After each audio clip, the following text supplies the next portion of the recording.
Hi, my name is Dee Sukalu. I'm a care team manager at Kellyville BaptistCare.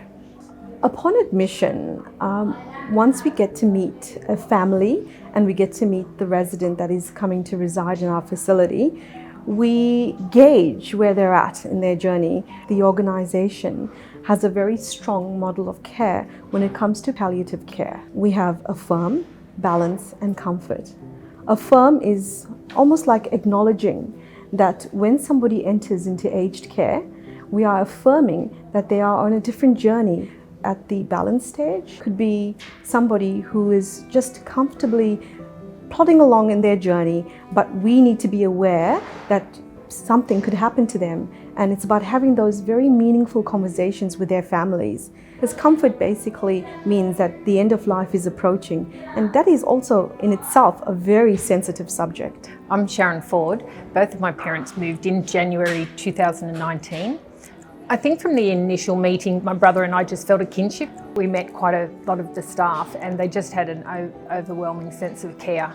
My name is Gloria Watkins and I'm the chaplain. We're here to support the person and what they believe to help them through their journey.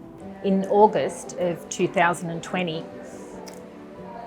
BaptistCare phoned me early in the morning to say that Dad was in excruciating pain. By the time I got here, the ambulance was already here and took Dad to hospital. They x-rayed and they found out that he had a broken hip. He hadn't had a fall, so they just think it was degenerative. The specialists and the geriatrician at the hospital spoke to us and said unless Dad had a full hip replacement, he would die an agonising death, which was a very difficult decision for my brother and I, but they convinced us that Dad had to have a full hip replacement. And he survived that operation really well. To the point where the day after the operation, he was talking with my brother and I and blowing us kisses, and he was Dad again. He'd survived. Within about 3 days, Dad started to decline very quickly. It was in the middle of COVID as well, and the hospital said that there was nothing that they could do anymore for Dad and time wasn't long. Advanced care planning begins upon admission, and we revisit it accordingly, depending where we find the person is at in their journey. I think I broke down at that stage and the staff just gathered around me and asked me to bring Dad home, to bring Dad back to BaptistCare, that this is where he belonged.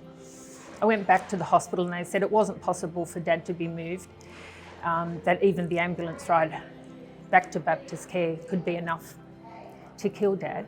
The staff at BaptistCare insisted again that he be moved here, so we arranged that and he got back here on the Thursday. It was wonderful for Dad just to be back in his own bed with his own carers looking after him, and my brother and I and my mum all around him.